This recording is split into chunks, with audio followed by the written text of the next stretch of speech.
Alright, and welcome back. This is part 2 of the basic introduction to the fundamentals of financial accounting, chapter 1 that we're going through. This is part 2. And what we've learned so far is that accounting is basically a system for providing information.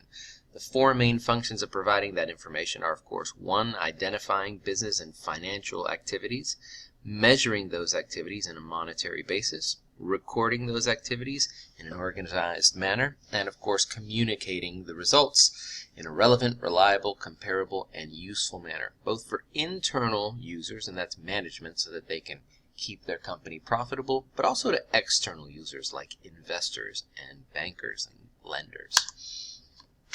The way we do that is accounting is based on specific assumptions and principles, and we're going to learn both, or at least get introduction to those right now.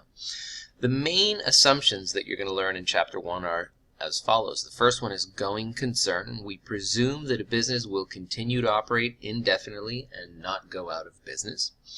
Number 2 is the monetary unit assumption, and that is very simply that everything is recorded at cost instead of its worth or value. Time period, of course, all that means is that we follow accounting recording principles based upon some sort of time periods. Usually it's going to be monthly, quarterly, or annually. And business entity assumption is a real important one. And that is that we will always consider a business to be separate and apart from its owners. It's a completely distinct entity. These really becomes a challenge when we're thinking about sole proprietors, simple businesses like that lemonade stand that we were working on. You want to think of the lemonade company as something completely separate and different from its owner. So if the owner, for example, makes $5, if it's not specific to the lemonade stand, you want to think of it as separate. We'll touch on that quite a bit more in just a bit. The principles, and these are probably the most challenging things, but what guide all of our decisions in accounting. The three most important are, of course, the historical cost principle. It's really a simple one, but it dictates how we record and what number we record things at. And it's simple in that the historical cost principle is simply dictates that we record things at their cost. We don't care about their intrinsic worth. We don't care about what we think or what someone thinks their value might be, but the objective, whatever it costs, that's what we record it as. More on that. And then the two more complicated ones, which we'll spend quite a bit of time on this video on, are the revenue recognition principle and the expense recognition principle, which is also known as the matching principle, and you'll learn why in just a bit.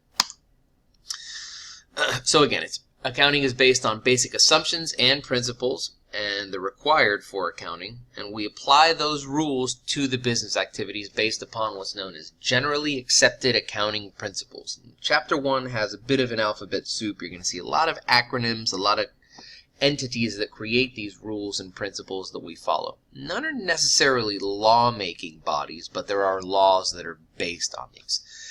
But let's break it down to its most simple. These are logical rules that are based upon one mathematical equation. As I alluded to before, accounting is based on one equation, and this is it. For every business in existence, this equation is true. Every business's assets are always going to be equal to its liabilities. And we'll go through just what that means. To understand that, we need to understand its basic components. Let's start with the assets. And we probably know what these are, but these have a specific definition in accounting. Assets are resources that are owned or controlled by a company that have some future benefit to the company. Some examples, of course. Cash is a big one. We'll be working with cash quite a bit, and if a company has cash, of course, it owns it and has some future benefit. That future benefit would be, of course, it could spend it on whatever it chooses to in the future. Equipment, other tangible assets, things like that, it can use to obviously generate more revenue and do whatever its business is. Buildings are things that it can operate in. Inventory and supplies are things that can be sold or used in selling activities. And receivables we'll learn later. That's when someone owes our company money that is an actual asset, right? The company would have a legal right to collect some monies in the future. That is an asset. And prepaid expenses we'll get into in just a bit. So we spoke about that historical cost principle. Remember, we use monetary cost for measurement, not value. All we care about is what we paid for it. So I've given one example here. Let's assume that our company pays $100 for a diamond ring. And you and I know it's worth $500, but we got ourselves a good deal. We would record that we now have a $100 diamond ring. We don't care about the worth. We don't care about the value. We don't care about an appraisal. We care about what the cost was. That is one of those guiding principles, that historical cost principle. Let's carry that forward a little more. Let's say we have that $100 diamond ring now, and we trade that ring for a brand new Bentley, which we know is worth, I don't know what those are worth, $200,000, $500,000. We would record that we have a Bentley of $100. Again, we don't care about the worth. We don't care about the value. If we were to sell that for cash in the future, we would, of course, have some new things to record. But for now, we would record on our books that we have a $100 car, because historically, that was what we paid for it. Let's assume we give $100 cash and that car for a new computer. We would record the computer, of course, at $200, right? We've given $100 cash and the historical cost of the car that we gave in addition to it. That's the basics of historical cost principle. Makes our life easy if we follow it, but it kind of goes against everything we know in regular life, because we know that a car is worth a lot more, or a diamond ring. Really got to try and get rid of those preconceived notions and just follow those principles when we're applying accounting rules. Make our life easy. Liabilities. In its basic form, liabilities are what a company owes to outside Well, let's start with it's what a company owes, and we'll break it down into its smaller parts in just a moment. There's two main categories. Number one, liabilities, and this is how we will refer to liabilities in the future, are what a company owes to everyone except its owners. So, bankers, people that lend the company money, or let's say a business that provides us services and we need to pay that business for those services on account. We'll see that as an account payable. But liabilities for a company are generally what a company owes to a non-owner. What a company owes to its owners is known as equity, and we will get into that just a bit. It's an owner's or many owners' claims on assets. It's what a company owes to its owner. These are two basic forms of liabilities, but to make it easy, we'll think of them as separate things. And our accounting equation breaks down a little bit further.